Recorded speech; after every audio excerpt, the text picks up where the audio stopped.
So the fundamental number one of a great ball striker is their ability to control a contact point. And they do that by, step one, placing weight on the front side at setup, and then keeping the weight over the front side in the golf swing and throughout to the finish. Some players do shift their weight to the right, but by the time they get to the top of their backswing, they are actually having more weight on the front side. So if you think of a Ben Hogan as an example, he's got that long flowing shift to the right, but by the time he gets to the top, the weight has shifted left. So some guys shift, but by the time they get to the top, keep this in mind, the weight is actually more towards the target than it is on the rear side. So it's more on the front than on the rear side. That helps you keep your contact point the same. Golf Smarter number 811. According to YouTuber Tom Saguto of SagutoGolf, life is too short to play bad golf. This is Golf Smarter, sharing stories, tips, and insights from great golf minds to help you lower your score and raise your golf IQ. Here's your host, Fred Green. Welcome to the Golf Smarter podcast, Tom. Fred, thanks for having me on the show. Really happy to be here. I'm so glad to have you because, sometimes I'll get, and frequently I'll get emails from listeners saying, you got to check this guy out. And a guy named Stu Margulis, who's been listening for a long time and has made some really great suggestions, says, check out SagutoGolf because it's another method, another dynamic person. He says, currently, I'm liking his advice. So I checked out the channel and saw that you're getting tens of thousands of views in a couple weeks and hundreds of thousands of views in a year's worth of time. Congratulations, your channel has exploded. Thank you. I appreciate that. I really think what is resonating well with the average everyday golfer is the fact that I've tapped into this frustration that's been lingering for so long. You imagine there's like this giant bomb underground, and then somebody accidentally hits a hammer on it and it explodes. Well, that's kind of what happened with the golfers on my channel. They came to my channel because they were frustrated. And then they spent some time there working on things that were totally different than what they've been taught for the past 30 or 40 years. But they dove headfirst because they were so frustrated with shooting the 95, the 100, the 120. We're talking about your everyday 20 to 30 handicappers. And they would work through some of these little things. And in a week's time, they come back on the channel and say, I can't stop watching these videos because now I've dropped 10 shots in 1 week. And I flip out because I can't believe they're able to do it over video. But what I've found is you're able to learn over video just as well as you are in person, and that this channel, it's really tapping into the core golfer problem that we see today. And it's helping make them better. Because I always tell them, life is too short to play bad golf. So don't waste it playing bad golf. Just work with the right information, and you'll have more fun. Yeah, I saw your line about life is too short to play bad golf, and I don't want to be a contrarian here, but let's just start. First of all, life is too short. In general. Okay? Yeah, but in regards to your comment, I think life is too short to not enjoy golf. Right? Whether you're playing poorly or you're not scoring like you want or know that you can, you still have to enjoy being out there. There's too many people who leave the game because they're frustrated. Mm-hmm. And they, because everybody knows, every golfer knows they can play a little bit better. Right? That's the secret sauce. No one ever admits to being a good golfer. Yeah. No one ever admits to being a good golfer. If you ever ask somebody, I shot 58 today, but I missed that putt on 13. Yeah, if you were to ask somebody, hey, what are you working on in your golf game? And if they said nothing, I'm just content with where it's at. It's very rare that you would have that conversation. I don't think I've ever had that conversation. No, but I frequently joke about the only person I've ever heard who said he plays good golf was my barber. And I don't even know if he's alive anymore. So playing bad golf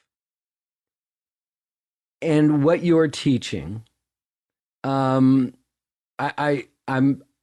really want to dig into this because what I like to focus on the Golf Smarter method is to play each shot and your mechanics are your mechanics, and you can get better at your mechanics, but that's hitting golf balls.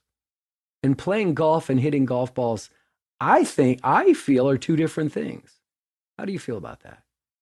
I think along the same lines. When you go to a driving range, you'll see 5 or 10 players lining up, blasting driver after driver after driver at 5 different flags out there. And sometimes they're aimed at the flag in the middle, and they hit the flag on the right side. That's not the flag in the middle. And they say, look, I hit the target. And I say, yeah, but it's 40 yards right, and you be in the woods. But they're like, but I hit the target. So range golf or swing golf is very different than playing golf on the course. You have to train your mind to play golf. One of the things about golf that I think is tough for people to wrap their minds around is the way that we practice it. When you go play basketball, you pick up a basketball, you're on the basketball court, you're doing layups and you're dribbling. So you're on the court that you're playing. Baseball, you're doing batting practice on the field, you're hitting baseballs out onto the field with a pitcher on the pitcher's mound. So everything is real in the sense that it is exactly the way the game is played. But on the range, we put you on this driving range where there's no hole, there's no cup, there's no pressure. And then we expect you to go from that driving range to the course, and then you get on the course and you do everything opposite. I've got to hit a target. I actually have to score. So you're practicing. Sometimes if you don't practice the right way, you're not going to see that game from the range go to the course. And that happens a lot. Happens a lot today. A lot. Hey, it made me think about, with baseball, you have a wide field, but there are distinct lines that if you go in or out of those lines, right? If it goes outside those lines, you'll get another chance. That's called a foul ball, right? You get another chance. But if you're in the lines, it's in the field of play. But golf, it goes outside those lines. Yeah, you get another chance, but it's going to count on your score, right? That's going to be a stroke. If it's out of bounds, you lost the ball, you hit it in the water. And isn't it amazing how in golf, with each shot on each hole, your target goes from really big on your first shot or really wide. And then your second shot, you're going, let's just say it's par 4, you're going after the green. Now your target's a little smaller. And then you're putting and your target is really small. So that's the other part of golf that is so wonderful, is about its multiple challenges with every shot. Exactly. Every shot is never the same shot. Even if you've been in the same general area of the same golf course, if you're on the same fairway. But if you play golf, you go out and play 9 holes, you'll play the same course, but you might play it every time. You play it differently. You might shoot the same score, but you'll have totally different shots. You might even see a part of the course you've never seen before in a course of a round. So your shots are always changing. The game is always changing. It's dynamic.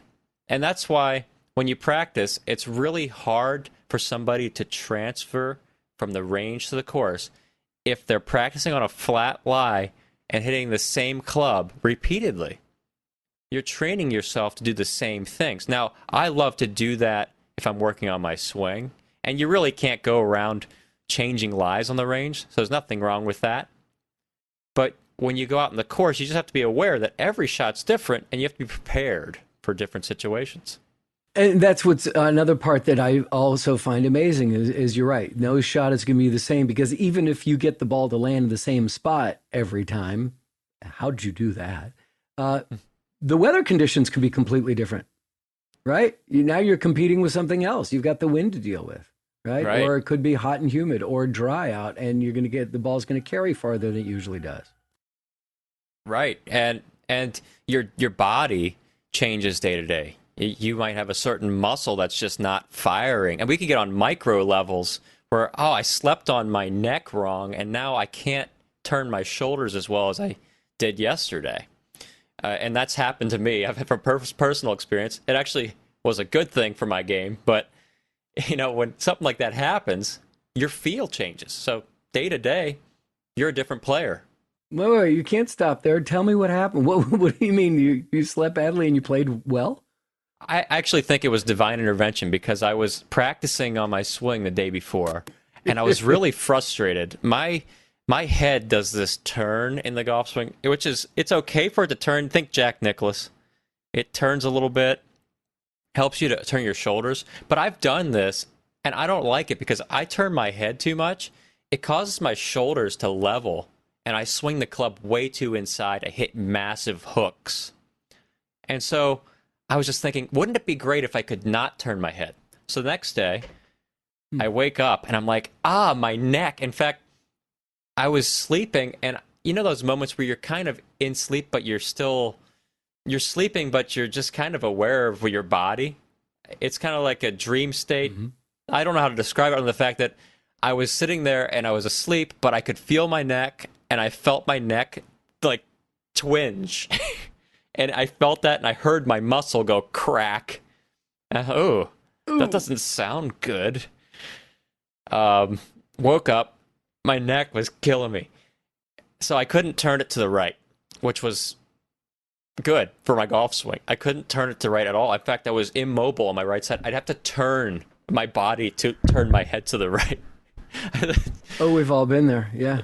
So I was like, this is going to stink if this puts me out of commission for, puts me out of YouTube for a week or whatever length of time.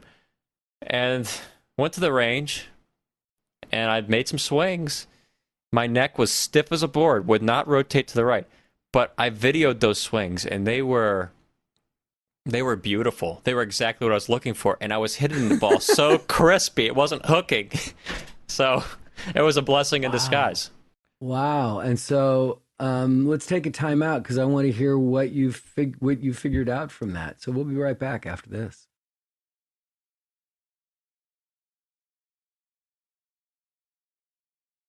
So you're hitting crispy, wonderful shots with a stiff neck. You're looking at the video. You're like, oh my God, this is something I've been trying to achieve. How were you able to maintain that once your neck loosened up and you were able to get back into full motion? Did it help? Well, I contemplated just punching my neck harder so that it would stay disabled for a longer period of time. That way I would never have to worry about that. Bad idea. Yeah, so I didn't do that. Bad idea. That was an option, though. I just decided to continue to build the feel that I was getting with my stiff neck while watching video. And for your listeners out there, you have to video your swing because do you remember what I said earlier in the segment? You're a different player every day in terms of your feel. So your body changes every day. Like I woke up with a stiff neck. What I felt that day is very different than what I feel a month later today. And when you video your swing, and you can use a free swing analyzer. I use the V1 Sports app. It's great for that. You video from the same angles, down the line and face on. I'm able to see my head movement. And if I see my neck turning, well, I'll just adjust my feel, and then I'll re-record a video until I get the feel to match the video that I want. So if I want to see my head not turning as much, I will record my swing. And then while I'm recording, I will exaggerate the feel. So I might feel like, in some cases, my neck's actually turning the opposite direction. But what's happening is you stop the recording and you see what that feel produced. So think of it as like sketching. You're starting off sketching a drawing and then eventually fill in the details. So the sketch is that basic feel. Oh, my swing is rough here. My head's moving a lot. So I need to refine that. Okay, I'll feel my neck doing something that's opposite, in the opposite direction of where it's going right now. I'll feel my neck maybe stiff as a board or maybe even tilting towards the target to prevent it from turning so much. And then I'll record a video and see if that did anything. You see if it makes a change. That's how you should practice, and that's the most effective way to practice. Most people just go to the range and they try something off of YouTube, and they say, oh, this doesn't work. It will never work. And they don't realize that they're just doing the same swing they had before they went to YouTube because they didn't video it. They think they're feeling crazy, and it's not. It's the same swing. Happens all the time. Yeah, a friend of mine recently said, he said, I went to the range the other day and I was hitting the ball so much better. I goes, great. What kind of feedback do you give yourself? I watch YouTube videos. No, no, no. What kind of feedback do you give yourself? Are you watching your swings? Do you have a teacher looking at it, telling you it's better? No, I watch YouTube videos. It's like, never mind. I don't want to continue this conversation because it's not going anywhere. Do you want fries with that? Yeah, exactly. This is a very smart man. Very smart and stubborn person. Well, and so to add on to that, when I go, this is just for your listeners again. Please. When you go to the range, or when I am going to the range to teach an in-person lesson, I have people that come from my online golf school, Saguto.golf, as well as the channel. So people will visit me from my channel. They'll say, I've been watching your videos. I've been doing this video, and this video. So I know exactly what they're working on. Then they show me their swing. Okay. And it looks nothing like the things I want them to work, like the things they said they were working on. So they're feeling, sometimes they do it really well, but most cases they're feeling like they're doing the stuff in the video, and they are 90% off. So they're really off the mark. But they've had such a great improvement in making such a minor change that they're really happy with where they're at. It's made, which is nice. You don't have to do it perfect for it to be good. But in terms of where I want them, a lot of times they're off the mark. That's okay. That's normal because you're feeling different. So one of the core keys of the golf swing I teach is the first fundamental: contact. Ball first divot, ball first divot. One of the ways I help people do that, I have them set weight forward on the left leg, the front leg for the right-hand player. So you keep your weight there. That allows you to have the club come to the ground the same spot. And we could talk more about that later, but when somebody comes up to me and says, I've been working on weight forward, and you see that they've got 70% of their weight on their right leg, the rear leg, I'm like, okay, so they must have been 100% on the right leg before that. So it's all, imagine, I got to get them from 70% on their right leg to now 55 or 60% on their left leg. And when I do that, they say, Tom, that's a lot of weight forward. And then I show them a video, and they say, that looks just like you in the video. So the feel is never real. I'm sure you've heard that many times with instructors. We talk about feel versus real. No, this is the first time. Oh, really? So, yeah, your body... I almost think that, is that really your first time hearing that? No way. Yeah, it really is. I can't remember all 800 conversations, but that's not a line I've heard before. I'm going to write it down. Well, so think about this graph for everybody who's in the audience. For you, and just think from a weight standpoint.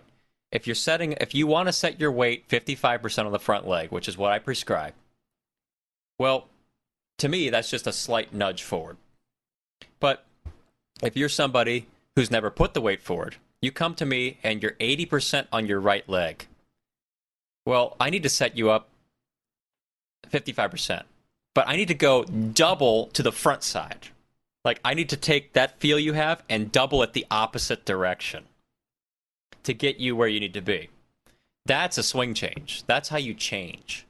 And you'll feel weird. If you don't feel weird, you didn't change. But it's, right. And you have to work on that weirdness for a long time for it to not feel weird.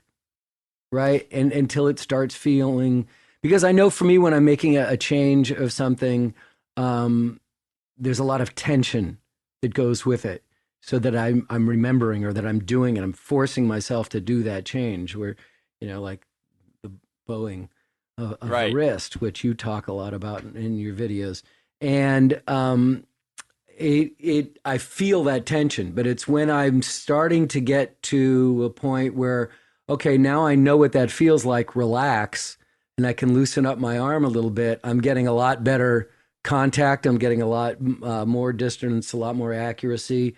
I'm still getting the pain in my elbow, but I'm working on that too.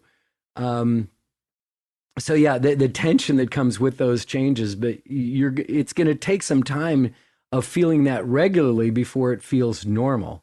So it always hard to make these changes. Exactly. When you're saying that they're finishing, and they're all 100% on their back leg, is this, are they on their finish or on their entire swing that they're putting that much weight on the back leg? So in the swing that I teach, we set up with weight forward, and then you simply keep the weight over the front side the whole swing. So your weight will accumulate on the front side. It never shifts back. If it shifts back, you're going to cause your contact point, the ball, you want to hit the ball first. If you shift your weight back, which is away from the ball, you will start to hit behind the ball and hit thin, which is what most golfers do. They're inconsistent with their contact because of shifting and swaying. And it really has nothing to do with shifting and swaying. Does not add any power to your swing, contrary to popular belief. What adds power to your swing is hitting the ball solid, compressing the ball in the center of the club face, and then also doing a couple of things that I teach on my channel, like swinging the hands in, and the weight forward is also a power piece as well. But there's ways to add power that are not your typical ways you hear about in the magazines. There's no shifting required to hit the ball far. In fact, shifting probably takes away power. I come from that background, so I came from the traditional golf swing to what I teach now. That's why it's so successful on YouTube. That's why so many golfers are seeing a light of epic proportions. They've been doing the same old, and they come to the channel, and it changes their entire outlook on the golf swing, but it also improves them to hit it crispy every time. But it's got to feel weird. When you talk about tension, you will feel tense making a change. Pain, I don't like pain. We have to take a look at what's going on to cause the pain. I would eliminate the pain, but say tension is good. When you're learning the golf swing, and when I teach a player, they're really tense because your body subconsciously will tense up to acquire a new movement. And so as a golf instructor, if I need to move your arms somewhere, your arms are going to be so stiff as a board. And then I've got to move you, and sometimes I'm like, let me move you. So you have to put all your body weight on this person to get their body to move into the position you want. That's normal. And then, like if I want you to work on your arms staying straight, what I tell them is kind of like a doctor. Hey, I want you to do this for 4 weeks. I want you to push your arms far away from your body as you can. Tom, that feels really tense. Yeah, I want you to feel tense for 4 weeks because that's going to cause a change. You're going to feel weird for 4 weeks, accept it, move on. But when you get out of that 4 weeks, look at your swing and you'll see a good change. Hopefully you do. Let's take another time out. We'll be right back.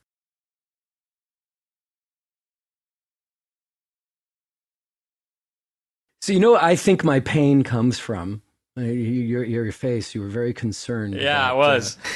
Me talking about the pain in my left elbow here.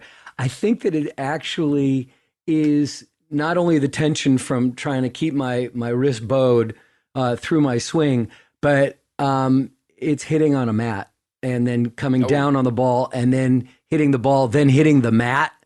And I think that resistance, I'm not able to get kind of follow through that I would when I'm out on nice grass. And these days here in California, when in our area, courses have been mandated to cut their water by 40%.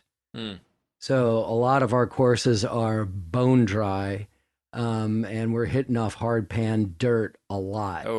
So I think a lot of that pain has to do with that. I hope that's what it is. Yeah. Because my swing is better now than it's been in a long time. The bowed wrist video addresses a specific problem. So it's kind of like if you were the most over-the-top, steep chopping downswing, you would one of the ways you could fix that is you get somebody to feel like they're bowing the wrist. And so if you bow the wrist, like Dustin Johnson or John Rahm, you can actually keep the club shallower, not steep. So you end up having the club go the opposite direction. You should start seeing these big draws and maybe even big hooks, and that'd be okay. But you can overdo the bow. I personally don't bow my wrist, but if that episode is specific to a problem such as steep. So if I was going to fix it, I would have somebody do that, perhaps. And there's many ways to fix it, but this is one of the ways. You could overdo it to where it causes pain here on the wrist, and if you're hitting down with a bowed wrist, that's like locking the wrist and hitting down. So there is that risk of overdoing every time in the golf swing. Absolutely. Well, for me, it's a good change because I come from a background of my wrist being completely the opposite, almost as if my hand is flat, like I'm holding something on it. I had this problem when I was taking piano lessons as a kid. My teacher would always say, stop your hands being back, level out your wrist there. Right. And then even when I was going to school in high school, we had to take typing classes. This wasn't something that was ingrained into your generation since birth of knowing what the keys are on a keyboard. We had to learn what a key was. And my hands were like this as well. And then when I started playing golf, my hands were, tilted back at my wrists the same way. So for me to get that bowing, and you talk a lot about that. I watched a couple of your videos where you talk a lot about that, and you talk about Jon Rahm's swing specifically about that. But his swing is so short and so fast that I can't imagine there's a lot of instructors going, yeah, hit it like Jon Rahm, because I saw a comparison during one of the tournaments where they compared two swings, and Jon Rahm was already done with his swing when this other guy was just starting his downswing. Right. Oh, and that's the advantage of the swing that I'm teaching, is that you don't need a big backswing to hit it far. We just leverage power differently. And Jon Rahm has a condition where he can't go that far back. So he's learned how to hit the ball extremely far from a three-quarter backswing position.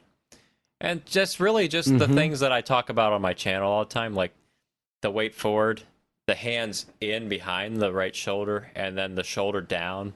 Those three things really could get you accessing that power, which is really contrary to a lot of the things you hear. Right. So I'm not exposing anything here because you're primarily on video, so everyone can see you and all the different hairstyles you've gone throughout your your YouTube channel. I love that. You're not that old, buddy. You're pretty young to be a golf instructor. Are you a PGA certified instructor? PGA golf professional. I got my card in 2017 right out of Coastal Carolina. And went right from that, had no aspirations to be an instructor at all at any point in my life until my last year of college, which was one of those breakthrough moments. You're like, oh, you know what? I want to teach golf now because I came out of college and whatever reason, my job prospects weren't lining up the way I had anticipated. So I started getting to the drawing board and thought, now what's a kind of purpose what's something that I've always felt at the core that could motivate me well? And I had an experience teaching golf on an internship with this older couple. We had a blast. They hit the ball crispy. We had fun. I knew nothing about teaching. Just did it. And I'm going to teach golf. And so that's how it all happened. Right off of that idea. And it just happened to be that thing where you just know inside that's probably where I'm supposed to go. And it was all trial and error. When you go to that lesson tee, I taught lessons to friends and never paid for a lesson before, except on that internship. But like, I taught lessons to friends and family, but I never thought of teaching and being paid to teach. I thought, oh boy, if I screw their swing up, I'm going to get the ringer. I'm not going to touch anybody's swing. And so I remember my first golf lesson. I was like, oh, this guy's paying me to teach. No way. This is cool. And okay, don't mess it up, Tom. Don't mess it up. And it was fine. It was a great golf. But like those initial fears went away when you realize that the information you're teaching isn't guesswork. It's proven to work. And that's why I'm able to teach it on YouTube, and it's so effective because it's proven. I'm not ever reaching into my pocket of tricks. I actually have a toolbox that I can make adjustments because if I do X, Y will happen. Did you start playing golf as a little kid? Loosely. I was into all sorts of things. I was a musician primarily, a piano player, and I was piano, baseball. And then my dad said, why don't you try playing golf? And at 8 years old, I got a lesson with a local PGA professional with a clinic. And then from there, didn't play any golf till high school, and I played baseball. Wanted to be a pro baseball player. But fall was golf season at the high school, and spring was baseball. So in the fall, I signed up for the golf team thinking, well, this will be fun. Just play golf for free. What does it get any better for a high school kid? And that's what had happened. That really got me going. Took lessons from other PGA professionals to get better, and then I found myself going into golf as a career, which I didn't ever think would go that way. So, total surprise getting into golf like that. But I'm glad it did. God works in mysterious ways. And did you play competitive golf? Were you a highly competitive golfer, or just playing golf? I loved playing golf. I was a range rat. I would want to perfect the golf swing with a Hogan-like idea of perfection, to where I wanted to be a robot out there. I wanted to know why, if I make this change, this will happen. I just wanted to play around with my swing. So I was like a golf scientist out there on the range, tinkering, tweaking. I did want to be a tour player, but my game was it was not developing to the point where I could get to that level, and that was okay. I found that out in high school. I was not like these superstar kids that are coming up now. In high school, I was an 80s player, 80s and 90s, but I still wanted to take my game that far. And then I went to Coastal Carolina. We had competitive golf there. In the program that I was in, the PGA program, you had to play 3 or 4 events a semester. So those were tournaments that would happen on weekends, and sometimes they were 2-day tournaments. And so that was competition. That was good. And really what got me into teaching the swing that I'm teaching now was the fact that I was struggling for so long. My scores were stagnant in the mid 80s to 90s. And when you're practicing hitting thousands of balls a week, maybe even more, because you're on the range all the time, you're like, why doesn't this work? And so I made a change my freshman year to a different swing that was so contrary to the swing I had learned my whole life. And I'm glad I did, because that's how I'm here in front of you now. Wow.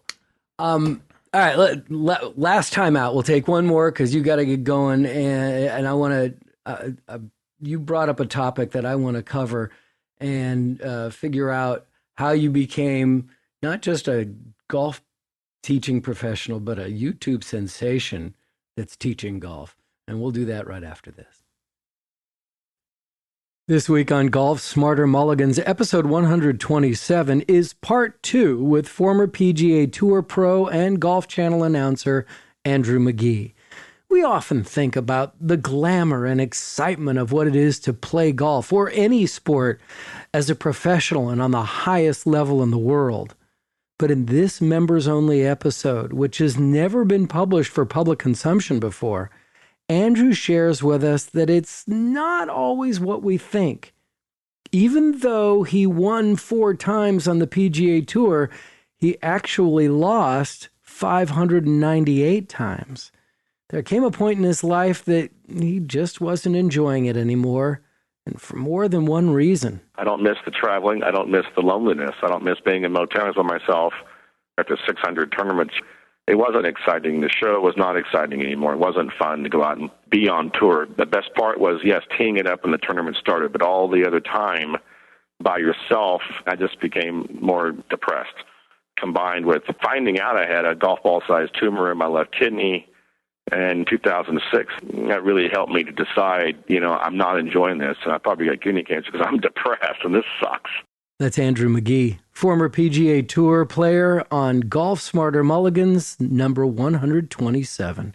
Actually, Andrew also shares great advice he learned from some of the biggest names in the game, and I couldn't let him get away without telling the story of having a very special place in golf history. I am the only guy to make a hole-in-one on a par 4 at the Phoenix Open in 2001. That's episode 127 of Golf Smarter Mulligans, being released this Friday.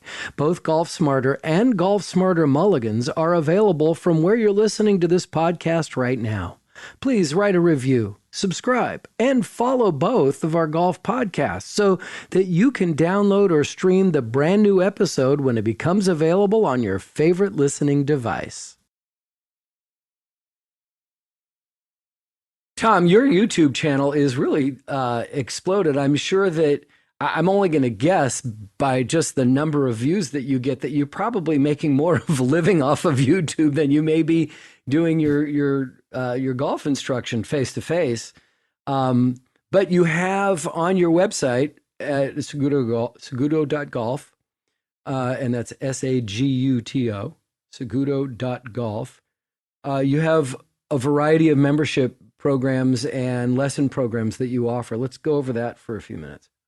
Sure. So in the YouTube scene, you're going to get a lot of the basic ideas of the swing that I'm teaching. But it's impossible for me to put all of the information on YouTube in a structured format. It's just really difficult to do, and it takes a lot of work to get to that level of refining the golf swing. So the golf school is a place where subscribers or viewers can sign up for a $10 monthly membership or a $99 yearly membership and have access to over 450 plus videos that will build your swing. And there's categories on how to build your swing. So it's really a step-by-step structured learning program. And I could do so much more on there. In fact, it's built quite a community. There's a Saguto Golf forum when you become a member. And there are people in there that are so excited about the game that they will go on there and they will help other Saguto golfers, just as I'm in there helping them too. So it's a really cool place to see them learning, and we're all on the same page. And I've never seen anything like that before, except in music. Right. A good community of music. Built a community. It's beautiful. When we were setting this up, and I asked you to suggest a topic, you came up with something interesting, and you just said the fundamentals of best ball strikers. Right. And again, I'm going to go back to this. Is it about ball striking or is it about playing golf? It could be about both. Sure. Ball striking leads to playing golf. You need to strike the ball to play. Right. But, because golf is so situational, as we talked about earlier, that, you just never know what's going to happen. And even a great ball striker hits the ball in the bunker, hits the ball in the water, right? It's once the ball leaves the club face, you're out of it. It's not up to you anymore, right? So you got to learn how to deal with that.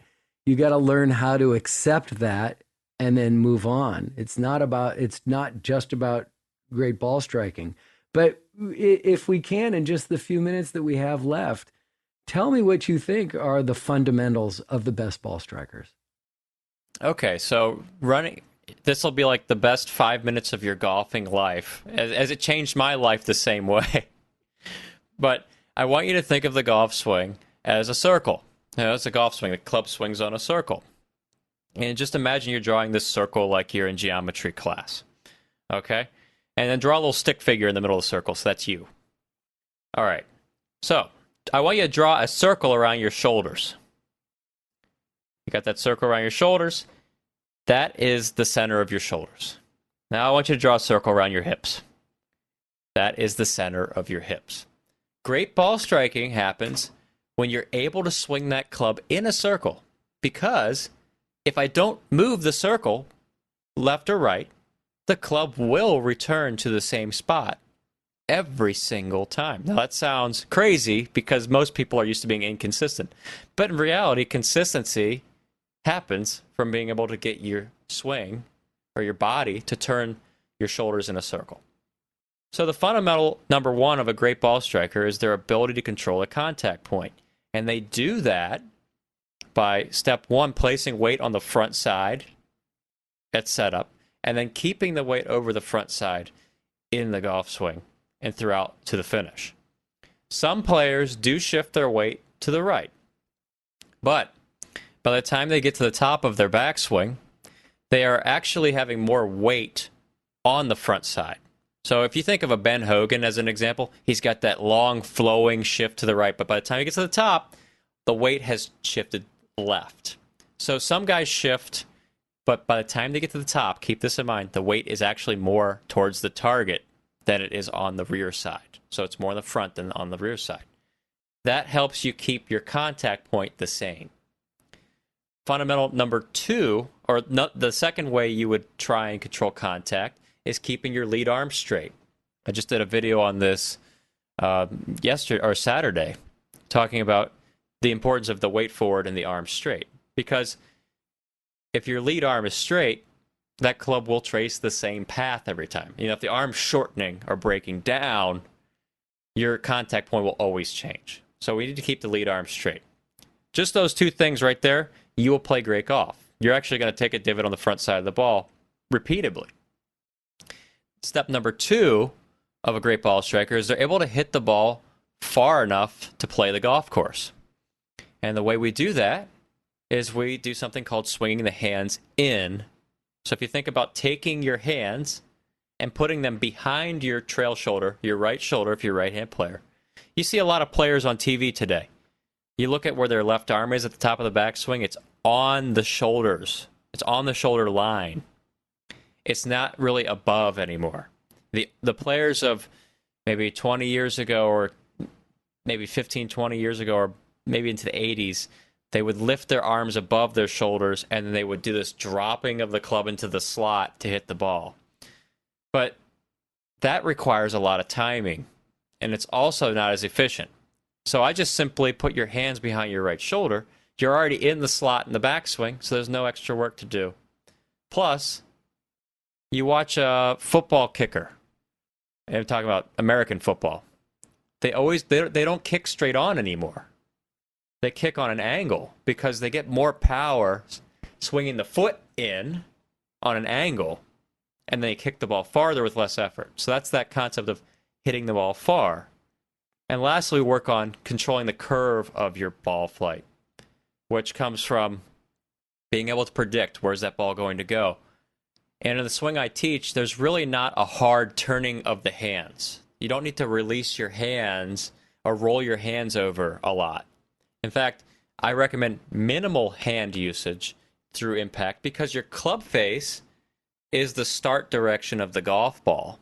So if my club face opens or closes fast through impact, you can imagine that ball going in many different locations. It's not predictable.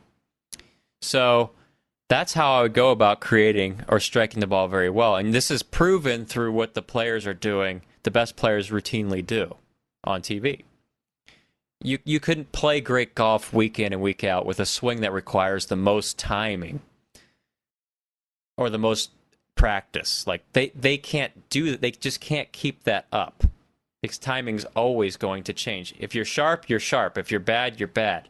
But with what I'm teaching, it doesn't rely on all those variables. We eliminate so many variables that I'm able to go on a 3-week cruise, come back, and I'm in the same spot I left off. And it's literally that type of way.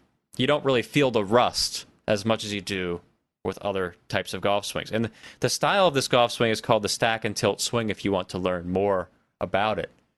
Some of the most knowledgeable golf instructors in the world, the creator, Andy Plummer and Mike Bennett, those guys are like gurus. If you pick their minds, you'll be blown away about how much there is to know about the golf swing. But just in terms of the golf swing being a science, they are the creators of this system for better golf. And so I teach that system because it's proven to work. It's based in laws of physics and geometry. They don't change. And it's also has the recommendation of chiropractors and doctors because it is anatomically sound. It's body friendly. And that's why I love doing this podcast and getting so many different voices on, because there have been people who've said that stack and tilt will mess your back up. There are people who don't like stack and tilt. There are people who have variations of it that they call their own. And the beauty of golf is, if it doesn't work for you this week or with this teacher, then try this teacher. Try something else. And so I love being able to provide this platform, this soapbox for you and your colleagues to get on here and say, this is the best thing for you to do. Right. You've done a very convincing job today. I appreciate it very much. Well, thanks for having me on the show, Fred. Really appreciate you and your viewers out there. I hope that these tips help them hit the ball more crispy. That's ultimately what we're trying to do, is feel buttery, crispy impact more of the time without having to do so much work. You know how I feel about this. I don't like to report on what happened recently or what's coming up on the PGA Tour, but there are moments that remind me that we're not on the tour. And even though we find ourselves in similar situations, we should remember the limits of our skills. So it was this past week, par 5, 16th hole at Silverado Resort and Spa North Course. Phil Mickelson hit a drive left of the fairway. And when he found his ball deep inside the woods, on hard pan and under a bunch of dead leaves, Mickelson pulled out his driver and sliced the ball between two of the trees, and it ran out 283 yards, 67 yards longer than his tee shot. And he was left with a 78-yard shot on the 580-yard hole to get it on the green in regulation. One of the announcers, oh my gosh, did another one saying, this is an unbelievable shot. Phil the Thrill, Trevor Immelman said, shot of the day, said the another announcer. But then one of the announcers said, are you kidding me? That was stupid what he tried to do. And it just reminded me of our favorite thought here on the Golf Smarter podcast. Remember, you are not Phil Mickelson, so never follow a bad shot with a stupid shot. Golf Smarter is your podcast for Caddy. And like caddies, we graciously accept any and all tips for these services provided. The tip jar is now open. Just click on donate at golfsmarter.com.